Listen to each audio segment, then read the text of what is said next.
Magandang umaga, Pilipinas. Narito na ang mga dapat ninyong malaman sa lagay ng panahon. Typhoon Nina 4 na beses nang tumama sa iba't ibang bahagi ng ating bansa. Pagtahak sa Katimugang Luzon, nagpapatuloy. Kanina pong alas 7 ng umaga, namataan itong ating binabantayang sama ng panahon sa layong 60 kilometers timog ng Tayabas sa probinsya po yan nitong Quezon. Taglay nito ang hangin na umaabot sa 140 kilometers per hour at mayroon po itong pagbugso na papalo sa 230 kilometers kada oras.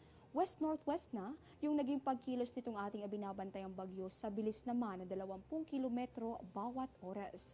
Ayon po sa Pag-asa, ngayon pa lamang asahan na ang pagkakaroon ng katamtaman hanggang sa malalakas na mga pag-ulan para sa mga lugar na sakop ng 400 kilometers diameter o yung lawak nitong ating binabantayang sama ng panahon.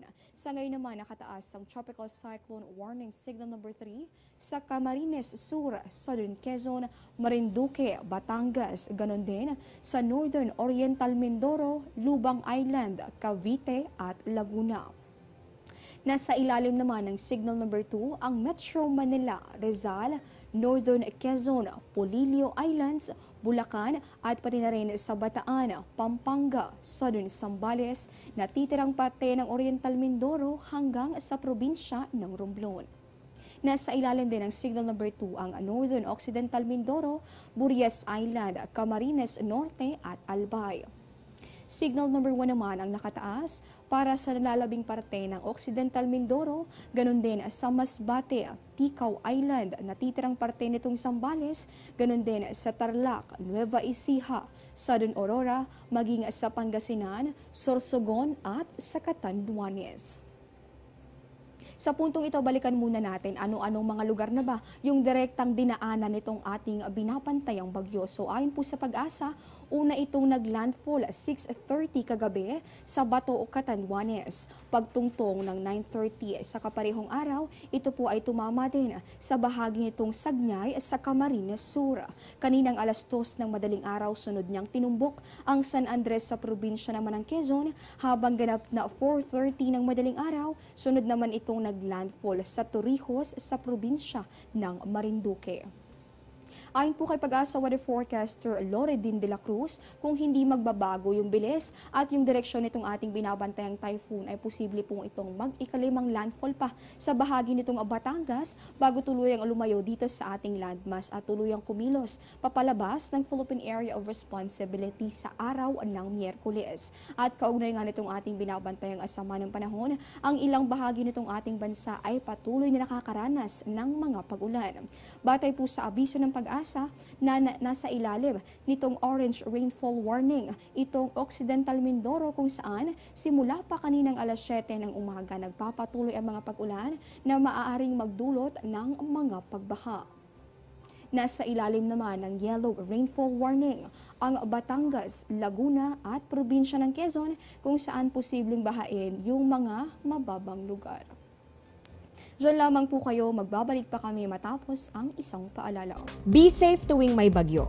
Tumutok sa lagay ng panahon.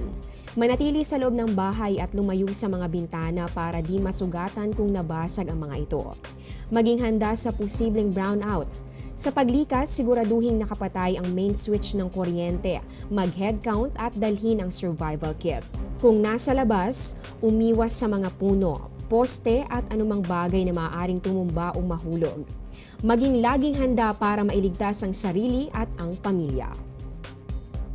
Sa tayo naman ng ating panahon, inaasahan natin ang pagkakaroon ng masungit na weather condition dito sa atin sa Metro Manila, ganon din sa rehiyon nitong Calabarzon, sa probinsya nitong Camarines hanggang sa Albay, maging sa Marinduque, pati na rin sa probinsya nitong Mindoro, Romblon, Bulacan, hanggang sa bahagi nitong Zambales, Bataan at sa may Pampanga.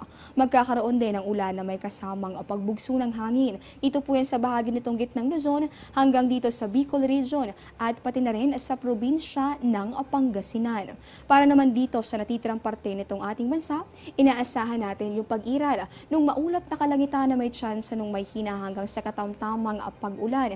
Ibig sabihin po niyan maulang panahon ang iiral dito sa ating bansa ngayong araw. Kaya naman, maging handa po kayo at maging alerto para sa posibilidad ng pagbaha, pagguho ng lupa o pagkakaroon ng storm surge, lalong-lalo na sa mga lugar na nasa ilalim ng Tropical Cyclone Warning Signals number 3 and 2. Sa lagay naman ng ating mga karagatan, may nakataas pa rin po tayong gale warning. Dito yan sa mga baybaying sakop nitong Hilagang Luzon, kung saan kabilang po dyan yung mga sumusunod na lugar: Batanes, Calayan, Babuyan, Cagayan, Ilocos Norte, Isabela, Ilocos Sur at sa La Union. So bukod po dito sa ating mga nabanggit na lugar, kung mapapansin nyo, naka-color red din sa inyong mapa yung mga lugar na nasa ilalim ng babala ng bagyo, kung saan inaasahan natin yung pag-iral ng masungit na sitwasyon ng karagatan. Kaya naman otomatiko na suspendido ang pagbiyahe ng lahat ng uri ng sasakyang pandagat.